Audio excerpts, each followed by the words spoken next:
Vous êtes-vous déjà demandé pourquoi les moments les plus difficiles de votre vie surviennent presque toujours quand personne ne vous observe, quand il n'y a ni public, ni validation, ni message, ni réponse claire, juste vous, le silence et vos pensées. Si cela vous est déjà arrivé, ou si cela vous arrive en ce moment, restez avec moi, car ce que vous allez découvrir pourrait bien vous surprendre. Il existe une douleur silencieuse que presque tout le monde ressent, mais que peu osent avouer. Le sentiment d'être seul tandis que le monde continue d'avancer. Ce n'est pas seulement la solitude physique, c'est cette période où l'on réalise qu'on ne peut compter ni sur les applaudissements, ni sur les encouragements constants, ni sur l'approbation d'autrui. On fait ce qu'il faut mais personne ne semble le remarquer. On se contrôle, on ravale ses émotions, on apprend à ne pas exploser. Et pourtant, tout semble invisible. Avez-vous déjà vécu cela? La plupart des gens interprètent ce moment comme une faiblesse, un abandon, le signe que quelque chose a mal tourné. Mais presque personne ne vous a dit que la solitude est en réalité une épreuve invisible, une épreuve de maîtrise émotionnelle, de force mentale, et surtout, de votre capacité à cesser de réagir à tout ce qui vous échappe.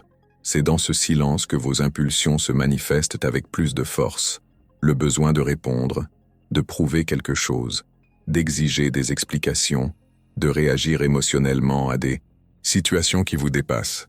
Et c'est précisément le point central de cette vidéo. Car si beaucoup perçoivent la solitude comme une punition, rares sont ceux qui réalisent qu'elle crée un environnement idéal pour un travail intérieur. Un lieu où personne ne vous observe, mais où tout en vous est mis à l'épreuve. Vos pensées, vos attentes, vos réactions automatiques. Le malaise ne provient pas des événements extérieurs, mais de la lutte intérieure pour accepter ce que vous ne pouvez changer. Peut-être avez-vous appris, sans vous en rendre compte, à réagir à tout, à réagir au silence des autres, à réagir aux longueurs, à réagir au manque de reconnaissance. Et plus vous réagissez, plus vous vous sentez fatigué, plus vous êtes vidé émotionnellement. La solitude révèle ce schéma car, sans distraction, seule la vérité demeure. Et la vérité, c'est que la force mentale ne naît pas du bruit, mais du silence. Elle ne naît pas de la volonté de contrôler le monde, mais de la maîtrise de ses propres réactions. Ce que vous allez découvrir ne consiste pas à vous isoler ou à vous couper du monde. Il s'agit de comprendre pourquoi apprendre à ne pas réagir, surtout lorsqu'on est seul, transforme radicalement notre rapport à la douleur, à la frustration et aux attentes. C'est à ce stade que beaucoup s'effondrent, et c'est précisément à ce stade que d'autres deviennent émotionnellement inébranlables. Si tout cela vous semble clair jusqu'ici, écoutez bien, car à partir de maintenant, nous allons explorer plus en profondeur le fonctionnement de cette épreuve invisible. Pourquoi elle se manifeste précisément lors de moments de solitude, et comment le fait de cesser de réagir à ce que vous ne pouvez contrôler peut devenir votre plus grande source de force, même en l'absence de témoins. Et peut-être qu'en écoutant ces lignes, une situation précise vous est déjà venue à l'esprit. Un silence plus douloureux que les mots, une attente interminable, un moment où vous vouliez réagir, répondre, vous expliquer, mais où une voix intérieure réclamait le calme. Si ce sujet vous parle, n'hésitez pas à laisser un commentaire ci-dessous pour nous dire ce qui vous a le plus touché jusqu'à présent. Parfois, mettre des mots sur ce que l'on ressent est plus libérateur que de tout garder pour soi, et cela peut aider d'autres personnes qui traversent la même épreuve, même sans avoir besoin de parler. Si vous vous reconnaissez dans cette idée d'apprendre à ne pas réagir, de transformer la solitude en force mentale, aimer cette vidéo est une façon simple de dire « c'est important », non seulement pour vous, mais aussi pour que ce message atteigne davantage de personnes qui, comme vous, cherchent à rester fortes dans le silence.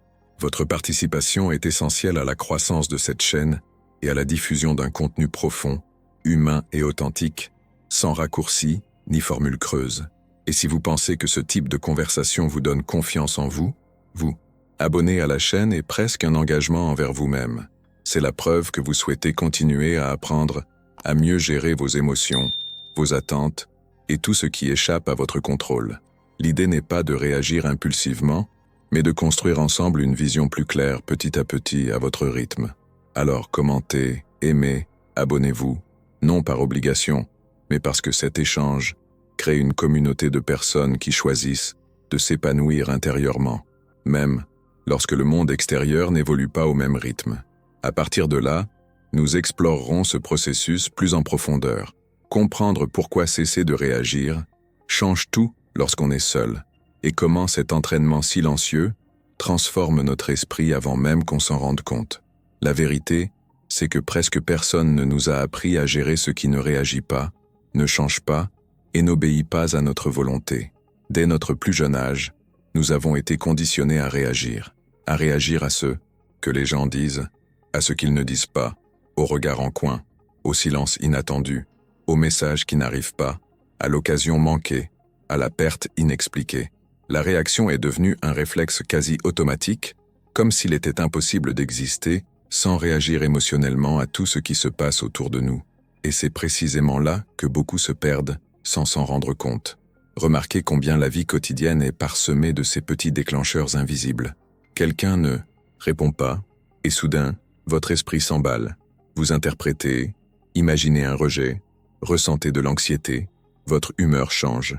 Un projet est retardé, et vous réagissez avec irritation, frustration, un sentiment d'injustice, une opinion différente surgit, et votre corps se prépare déjà à se défendre, à attaquer ou à se replier sur lui-même.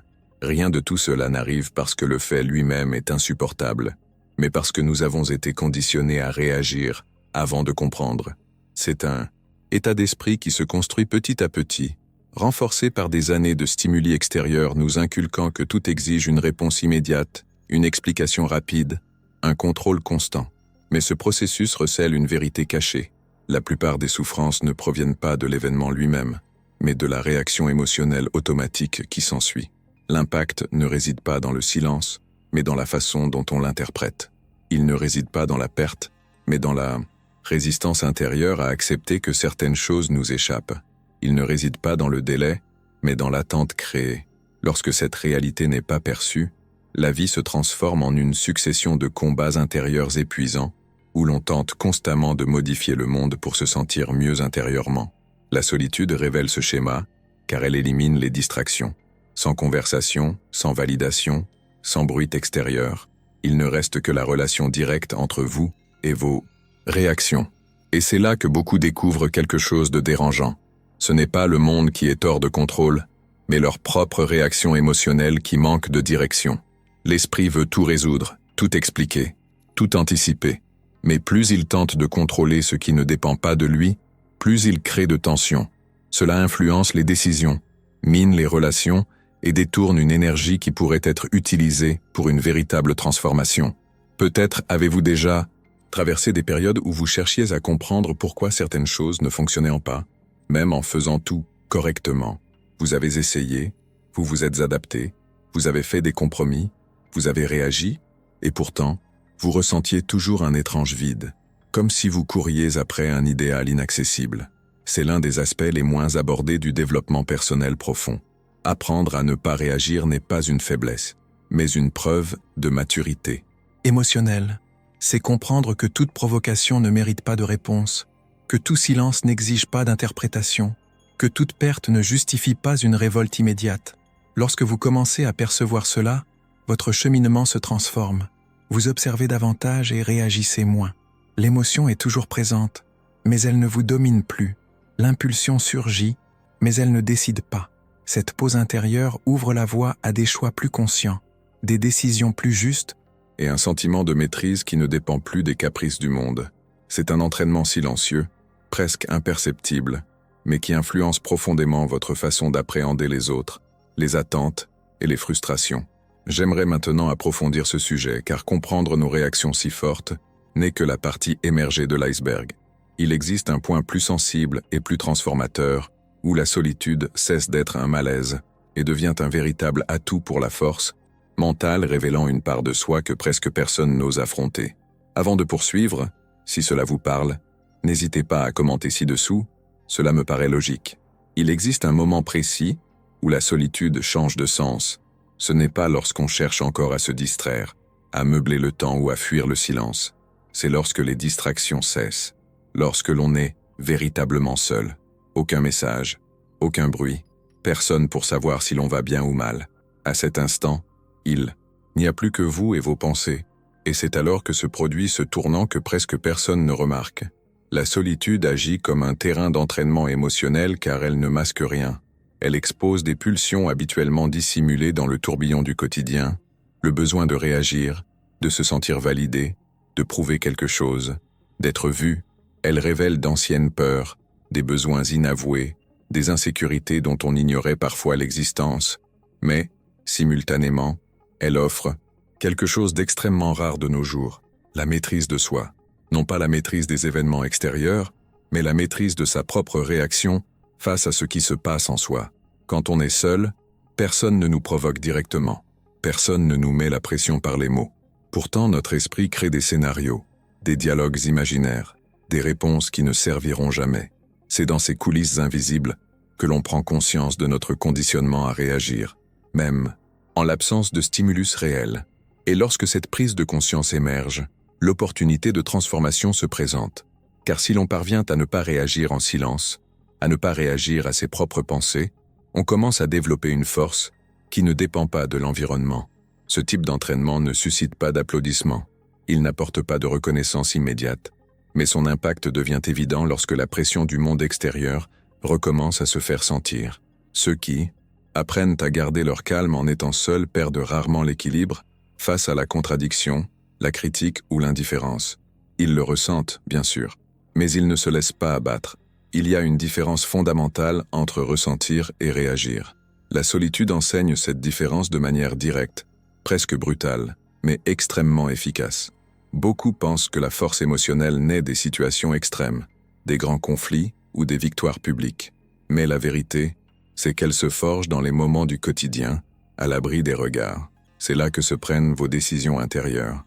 C'est là que vous choisissez de nourrir des pensées qui vous affaiblissent, ou de les laisser passer. Ce choix silencieux façonne votre état d'esprit bien plus que n'importe quel discours de motivation.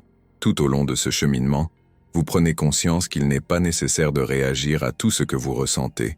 Tout n'exige pas d'action. Toutes les pensées ne sont pas vraies. Toutes les émotions n'imposent pas de mouvement.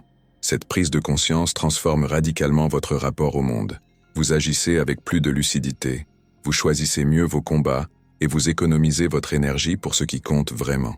Cela ne vous rend pas insensible, mais stable.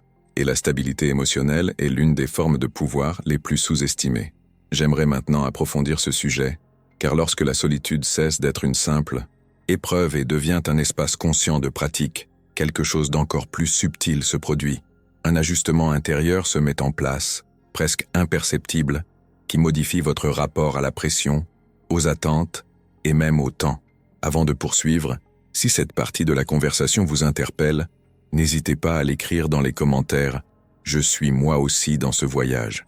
Il existe une erreur insidieuse que beaucoup commettent au moment même où ils commencent à s'éveiller à cette capacité d'autorégulation. Tenter de contrôler ce qui ne réagit pas. C'est presque un réflexe.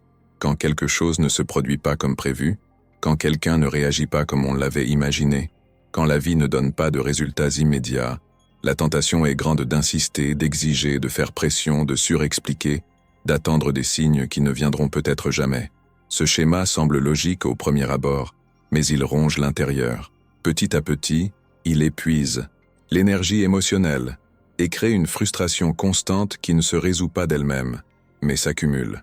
Peut-être l'avez-vous déjà vécu sans vous en rendre compte. Attendre une réponse qui ne vient jamais. Tenter de convaincre quelqu'un qui refuse d'écouter. S'efforcer constamment d'accélérer le temps, de forcer la clarté là où règne l'incertitude. Chacune de ces tentatives semble insignifiante, mais ensemble, elles engendrent une tension énorme. Le corps se fatigue, l'esprit s'agite, et l'on a l'impression de toujours pousser un poids inamovible. Non pas par faiblesse, mais parce que l'on gaspille son énergie. La vérité cachée, c'est que le monde réagit rarement à la pression émotionnelle. On ne change pas sous la pression. Les situations ne se résolvent pas d'elles-mêmes parce qu'on les force. Le temps ne s'accélère pas parce qu'on est impatient. Pourtant, nous persistons. Et plus nous persistons, plus nous perdons quelque chose d'essentiel. La présence, l'énergie, la lucidité nécessaire pour prendre les bonnes décisions. C'est l'un des aspects les moins abordés du cheminement de transformation personnelle. La souffrance ne réside pas dans le manque de contrôle extérieur, mais dans l'illusion que nous devrions l'avoir. Quand on tente de contrôler ce qui ne réagit pas, on s'engage dans une lutte invisible contre la réalité. Et toute lutte contre la réalité se termine de la même façon, par l'épuisement. La frustration constante ne provient pas du fait lui-même, mais de la résistance intérieure à accepter les limites. Cela influence notre état d'esprit, fausse nos décisions et nous détourne de ce qui peut être ajusté. Peu à peu, on réalise qu'on est toujours réactif, toujours en attente d'un élément extérieur pour se sentir mieux intérieurement. C'est à ce moment précis que la solitude révèle à nouveau toute sa profondeur. Seul, sans stimuli extérieur, on comprend à quel point cette tension est auto-infligée. Personne ne vous réclame rien, et, pourtant la pression persiste. Personne ne vous met la pression, et pourtant l'urgence demeure. Cette prise de conscience est déstabilisante, mais libératrice, car elle montre que le véritable contrôle n'a jamais résidé à l'extérieur. Il a toujours résidé dans votre façon de réagir, d'insister ou de lâcher prise. Le contrôle n'est pas une domination extérieure. Il ne s'agit pas de faire obéir le monde à sa volonté. Le contrôle est une discipline intérieure. Il s'agit de reconnaître l'impulsion à exiger et de choisir de ne pas agir. Il s'agit de ressentir l'angoisse de l'attente et de ne pas la laisser se muer en désespoir. Il s'agit de reconnaître le désir de forcer les choses tout en restant ferme. Cette discipline ne s'acquiert pas du jour au lendemain. Elle se construit dans le silence, dans l'observation, dans le choix répété de ne pas réagir automatiquement. Lorsque ce changement s'amorce, quelque chose s'opère en vous. Vous cessez de gaspiller votre énergie à essayer de déplacer l'inévitable et commencez à l'investir en vous-même. Vos décisions deviennent plus claires. Votre posture se stabilise. La frustration ne disparaît pas complètement, mais elle perd de son emprise. Et cela modifie l'impact des situations, même lorsque rien ne change immédiatement à l'extérieur. J'aimerais maintenant approfondir ce sujet, car il existe un moment précis où cette discipline intérieure commence à se manifester visiblement, presque comme un changement silencieux dans votre rapport à la vie. C'est lorsque vous réalisez que cesser de réagir ne vous paralyse pas, mais vous renforce d'une manière que peu d'expériences peuvent égaler. Si cette partie de la conversation vous parle, n'hésitez pas à commenter ci-dessous, cela me paraît logique. Quand on décide de cesser de réagir immédiatement, quelque chose de presque imperceptible se produit en soi. Ce n'est pas un effet explosif, ni un changement radical visible aux autres. C'est silencieux, mais l'impact est profond. La première chose qui change, c'est l'épuisement. Cette sensation constante de fatigue, même sans avoir rien fait de spécial, commence à s'atténuer. Cela s'explique par le fait que réagir sans cesse consomme une énergie mentale excessive. Chaque réaction impulsive, chaque explication inutile, chaque tentative de contrôle extérieur a un coût intérieur élevé. Quand la réaction est interrompue, ce gaspillage cesse. À la place de cet épuisement, la clarté s'installe. L'esprit s'éclaircit, se libère du tumulte émotionnel. On commence à percevoir les situations, les personnes, et surtout soi-même avec plus de lucidité. Cesser de réagir. Créer un espace entre le stimulus et la décision. Cet espace change tout. C'est là que vous cessez d'agir automatiquement et commencez à choisir plus consciemment. Et les choix conscients façonnent un état d'esprit plus solide, plus en accord avec la personne que vous aspirez à devenir tout au long de votre cheminement. Il y a une vérité cachée dans ce processus dont presque personne ne parle. Réagir moins renforce le respect de soi. Non pas le respect fondé sur l'approbation extérieure, mais un respect intérieur et silencieux qui naît lorsqu'on réalise qu'on n'est plus prisonnier de ses émotions du moment. On n'a plus besoin de rien prouver. On n'a plus besoin de se justifier constamment. On n'a plus besoin de gagner des débats stériles. Cette attitude transforme notre perception de nous-mêmes et, inévitablement, modifie notre impact sur le monde, même involontairement. Beaucoup confondent le fait de ne pas réagir avec la passivité, l'acceptation passive de tout. Or, c'est une interprétation superficielle. La véritable force stratégique réside dans le choix du moment opportun pour agir et de celui où il faut s'abstenir. Ceux qui réagissent à tout perdent le cap. Ceux qui choisissent leur réponse préservent leur pouvoir. C'est comme apprendre à économiser son énergie émotionnelle pour les décisions qui comptent vraiment.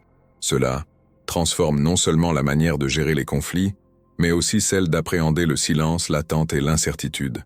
Tout au long de cette transformation, vous réalisez que toute provocation n'exige pas de défense, toute opinion n'appelle pas de réponse, et toute situation ne requiert pas d'action immédiate. Cette prise de conscience modifie les coulisses de votre vie émotionnelle. Le jeu cesse d'être extérieur et devient intérieur. Vous commencez à remporter des victoires, invisibles, mais qui soutiennent toutes les autres. C'est pourquoi ceux qui maîtrisent leurs réactions perdent rarement leur équilibre lorsque le monde extérieur exerce une pression sur eux. La pression existe toujours, mais elle ne dicte plus leur comportement. Cette force silencieuse transforme aussi votre façon de prendre des décisions. Au lieu d'agir sous l'effet de l'anxiété, de la peur ou d'un orgueil blessé, vous agissez désormais avec lucidité. Cela n'élimine pas les erreurs, mais réduit les regrets. Vous commencez à faire confiance à votre propre rythme, à votre propre timing, et à comprendre que tout n'a pas besoin d'être réglé immédiatement. Cette compréhension a un impact cumulatif tout au long du parcours. De petits choix plus conscients, répétés à l'infini, bâtissent des fondations émotionnelles solides. Il y a quelque chose de presque paradoxal dans tout cela. Moins on réagit, plus on se sent maître de soi. Non pas maître des autres ou des situations, mais maître de soi-même. C'est l'une des révélations les plus importantes d'un développement personnel profond. La force qui soutient une personne dans les moments difficiles ne provient ni de l'agressivité, ni d'une résistance aveugle, mais de la capacité à rester entier intérieurement, malgré les fluctuations du monde extérieur. Cette stabilité ne se fait pas remarquer, mais elle est le fondement de tout. J'aimerais maintenant approfondir ce sujet, car lorsque cette force stratégique se consolide, elle produit des effets encore plus subtils sur votre posture, votre perception du temps et votre gestion des attentes. Ces effets passent souvent inaperçus au début, mais ce sont eux qui distinguent ceux qui comprennent simplement le concept de ceux qui le vivent pleinement. Si cela vous parle, n'hésitez pas à commenter ci-dessous. Je suis moi aussi dans ce voyage. Il existe un lien qui ne se révèle qu'avec un regard honnête sur le passé. La solitude mène à l'observation à la maîtrise de soi, et la maîtrise de soi forge une véritable force mentale. Non pas cette force ostentatoire qui se manifeste par des formules toutes faites ou des attitudes exagérées, mais la force intérieure qui nous soutient en l'absence de témoins. La solitude, lorsqu'elle n'est pas combattue par la fuite, devient un espace d'apprentissage profond. C'est là que l'on commence à observer ses propres schémas, sans interférence extérieure, sans le brouhaha des opinions d'autrui, sans la nécessité de se justifier. Quand on passe du temps seul, quelque chose change dans notre rythme intérieur. On commence à remarquer nos réactions, nos pensées, nos obsessions, ce qu'on fuit. Cette observation n'est pas un jugement, c'est de la lucidité. Et la lucidité est le premier pas vers la transformation. L'esprit ralentit suffisamment pour révéler des aspects inconscients, auparavant invisibles, petites réactions automatiques, attentes inavouées, décisions impulsives. Tout cela devient plus visible dans le silence. C'est déstabilisant au début, mais extrêmement révélateur. De cette observation naît la maîtrise de soi, non pas comme une rigidité, mais comme un choix conscient. On apprend à retenir sa réaction quelques secondes, à ne pas se justifier immédiatement, à ne pas chercher à être validé. Cet intervalle crée une nouvelle forme de pouvoir, un pouvoir qui ne dépend pas du changement, de la réaction ou de la reconnaissance de l'autre. C'est un ajustement subtil de l'état d'esprit, une modification progressive de notre façon d'appréhender les stimuli. L'impact de cette maîtrise se répercute sur tous les aspects de la vie. Relations, travail, décisions, attentes. Les personnes émotionnellement fortes ont presque toujours traversé des périodes de silence, de repli sur soi et d'introspection. Non pas en victime du monde, mais en apprentis d'elles-mêmes. Leur force ne leur vient pas d'une épreuve, mais du courage de s'isoler suffisamment longtemps pour comprendre leur véritable motivation. Durant ces phases, la solitude cesse d'être une punition et devient un outil, un laboratoire intérieur où les choix s'affinent et les priorités se réorganisent. Il y a une vérité cachée dans ce parcours, rarement évoquée. La force mentale ne se forge pas dans des environnements confortables et stimulants. Elle se construit en apprenant à vivre avec le vide sans le combler par des réactions, en supportant le silence sans créer de bruit, en acceptant la distance sans la transformer en amertume. Ces expériences façonnent une posture plus stable, moins dépendante, plus centrée, et cette stabilité modifie l'impact que le monde a sur vous. Avec le temps, on réalise qu'il n'est pas nécessaire d'avancer constamment. Des décisions intérieures se prennent en silence, des ajustements invisibles qui renforcent notre équilibre émotionnel. Cette compréhension transforme notre regard sur notre propre parcours. Ce qui semblait un revers prend tout son sens. La distance devient espace. L'introspection devient direction. Et la solitude, qui nous effrayait autrefois, est reconnue comme une étape essentielle du processus. J'aimerais maintenant approfondir ce sujet, car lorsque cette force mentale se consolide, elle modifie quelque chose d'encore plus subtil, notre rapport au temps, à l'attente et à ce qui n'a pas encore été pleinement révélé. Ces ajustements intérieurs passent souvent inaperçus, mais ils permettent de faire des choix plus mûrs et d'affirmer sa présence dans la vie. Si cela vous parle, n'hésitez pas à commenter ci-dessous. Cela me paraît logique. Quand on considère tout cela calmement, on réalise que la question la plus importante ne concerne ni le monde, ni les gens, ni les circonstances. La vraie question est intérieure. Qu'est-ce qui, aujourd'hui encore, parvient à déclencher facilement une réaction émotionnelle chez vous? Qu'est-ce qui vous déstabilise encore plus vite que vous ne le souhaiteriez? Il peut s'agir d'un silence particulier, d'une personne, d'un souvenir, d'une attente qui refuse obstinément d'être comblée. Ces choses semblent extérieures, mais leur impact se fait sentir à l'intérieur. Et c'est précisément là que réside le point de réflexion le plus authentique dans ce cheminement. Maîtriser ces réactions n'est pas un événement isolé, une décision ponctuelle. C'est un processus continu, fait de petits ajustements quotidiens. Parfois, vous constaterez des progrès. D'autres fois, vous aurez l'impression d'avoir reculé. Cela ne remet pas en cause le cheminement. Cela fait partie intégrante du processus. La véritable force mentale ne se révèle pas dans l'absence d'émotions, mais dans la façon dont on les gère lorsqu'elles se manifestent. Il y a une différence fondamentale entre ressentir quelque chose et être contrôlé par cette émotion. Tout au long de ce cheminement, vous commencez à remarquer que certaines situations perdent de leur emprise. Non pas qu'elles aient disparu, mais parce que vous avez changé. Votre état d'esprit évolue, vos décisions deviennent plus réfléchies. L'impact des éléments extérieurs diminue. Ce qui vous faisait autrefois réagir automatiquement est désormais observé avec plus de recul. Ce détachement n'est pas de la froideur, c'est de la maturité émotionnelle. C'est la capacité de rester entier même lorsque quelque chose tente de vous déséquilibrer. Il y a une vérité cachée dans ce processus, souvent ignorée. Personne ne le maîtrise seul et d'un seul coup. Même ceux qui semblent aujourd'hui émotionnellement stables ont traversé des phases de confusion, de doute et de silence.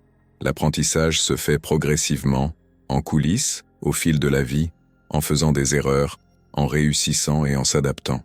Cette vidéo n'est pas une fin en soi. Elle fait partie d'un cheminement plus long, un rappel qu'il est possible de vivre avec plus de clarté, sans avoir besoin de tout contrôler. Peut-être qu'en écoutant ceci, vous vous rendrez compte que quelque chose vous préoccupe encore plus qu'il ne le devrait, et il est normal de le reconnaître. Le reconnaître n'est pas un aveu d'échec, c'est une prise de conscience. De cette prise de conscience émergent de nouvelles possibilités, et chaque choix conscient, aussi insignifiant qu'il puisse paraître, renforce un peu plus ce socle intérieur qui soutient votre équilibre émotionnel. J'aimerais maintenant approfondir ce sujet, car identifier ce qui déclenche encore votre réaction n'est qu'un point de départ. Vient un moment où cette prise de conscience se transforme en pratique quotidienne, en posture, en présence constante, même en l'absence de témoins. C'est à ce stade que la solitude cesse d'être un simple décor et devient une alliée. Avant de poursuivre, n'hésitez pas à laisser un commentaire ci-dessous sur ce qui vous a le plus marqué. Commentez ci-dessous, cela me paraît logique. Ou, je suis moi aussi dans ce voyage. Si vous êtes arrivé jusqu'ici, c'est que cette conversation a trouvé un écho en vous à un moment ou un autre de votre propre parcours. Si ce contenu vous a aidé à mieux comprendre la solitude, la maîtrise de vos émotions et vos réactions, vous abonner à la chaîne est un moyen simple de poursuivre cette réflexion avec moi. L'objectif est de continuer à explorer ces sujets avec calme, sincérité et pertinence concrète, sans fioriture ni exagération. Si vous le souhaitez, vous pouvez aussi laisser un commentaire pour signaler que vous êtes arrivé et, au bout, vous pourriez écrire quelque chose comme « Ce message m'était destiné » ou « Je serai avec toi jusqu'à la fin ». Je lis, et cela contribue à maintenir cet espace vivant, avec des personnes qui recherchent véritablement leur développement intérieur. Si cette conversation vous a paru pertinente, un simple « j'aime » est une façon discrète de reconnaître le lien que nous avons tissé. Cela permet à ce type de contenu d'atteindre davantage de personnes qui traversent peut-être une situation similaire à la vôtre. Vous trouverez ici une vidéo qui complète ce sujet et explore plus en profondeur la notion de force intérieure et de clarté d'esprit. Cliquez pour poursuivre votre lecture.